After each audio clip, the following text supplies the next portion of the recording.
ఇందులో ముఖ్యంగా జగన్మోహన్ రెడ్డి గారు మాట్లాడిన మాటలు ఎలా ఉన్నాయంటే, ఖచ్చితంగా వైఎస్ఆర్ కాంగ్రెస్ పార్టీ నాయకుల్లో ఒక భరోసా, ధైర్యం నింపేలా ఆయన మాట్లాడడం జరిగింది.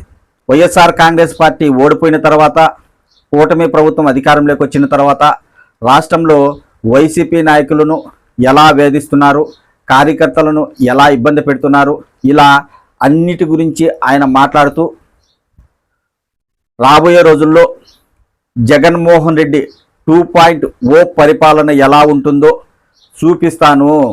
వైసీపీ అధికారంలో ఉన్నప్పుడు కార్యకర్తలను పెద్దగా పట్టించుకోకపోవడం నేను చేసిన తప్పు. నెక్స్ట్ వైఎస్ఆర్ కాంగ్రెస్ పార్టీ అధికారంలోకి వస్తే కార్యకర్తలకు పెద్ద పీట వేస్తుంది. అభిమానించే కార్యకర్తే పార్టీకి ముఖ్యం. ఇవన్నీ నాకు ఇప్పుడు అర్థమయ్యాయి.